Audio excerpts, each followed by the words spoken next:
Every January, millions of people set ambitious goals to transform their lives. And every February, the gyms rapidly empty out, the diets are abandoned, and the old routines return.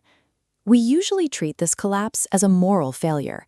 If you can't stick to a new habit, the assumption is that you lack discipline, you don't have enough motivation, or you simply didn't want it badly enough.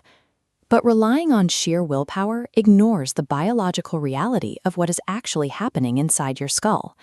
Berating yourself for a lack of motivation is useless. The struggle is actually a physical collision with the established architecture of your own brain. Your brain is, above all else, a ruthless efficiency machine. It evolved to automate as much behavior as possible to conserve precious energy. Whenever you try a novel behavior, your brain requires a massive surge of metabolically expensive resources, specifically glucose and oxygen. It interprets this sudden energy expenditure as a literal metabolic threat to its survival and immediately shuts it down. Contrast this with your established bad habits.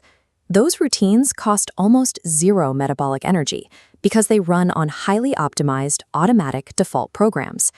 That internal friction you feel, that intense desire to just quit and go back to scrolling, is not weakness. It is simply your brain successfully executing its biological programming to conserve energy. This anatomical model shows dense bundles of neural fibers.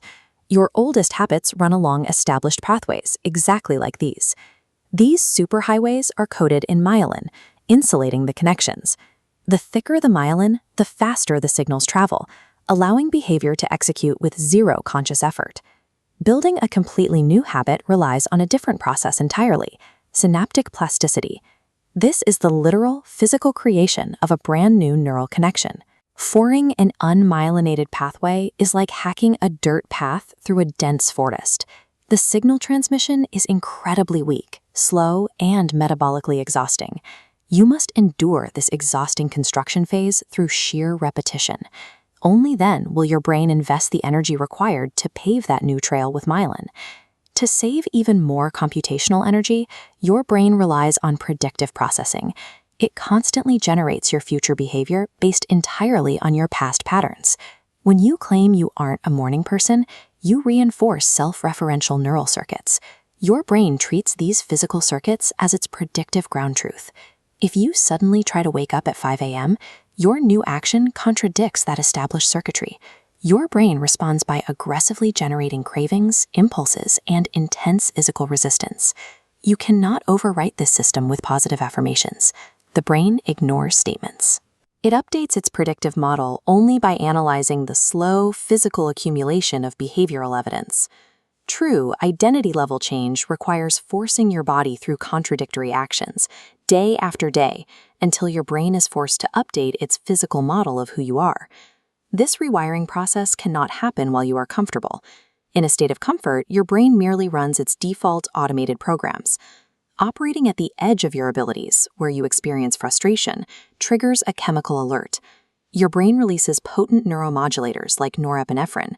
These specific chemicals flag the exact moment as critical. They force your brain to pay sharp attention and begin physically encoding new connections. Seeking out productive discomfort and environmental friction provides the exact biological environment required to trigger neuroplasticity.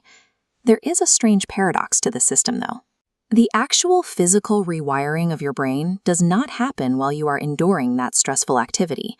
Pushing through a hard workout or a deep focus session creates temporary spikes in neural activity. Those changes only consolidate into permanent architectural structures during deep rest, specifically while you sleep. This is why the popular idea that it takes 21 days to form a habit is a complete myth.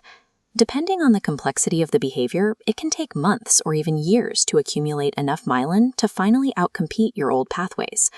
Massive bursts of intensity matter far less than your daily consistency and your sleep schedule. Every imperfect repetition lays down a necessary microscopic layer of pavement.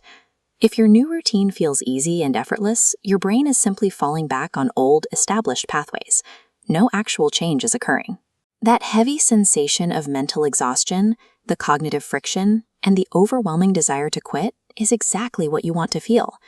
That is the literal, physical sensation of your brain rewiring its architecture. Ancient philosophers understood this long before we could see inside the skull. Excellence is never a single act of motivation. It is an accumulated habit. Achieving a completely different version of yourself doesn't happen just because the calendar flips to a new year. It requires the willingness to endure the metabolic discomfort necessary to rebuild your biology layer by layer.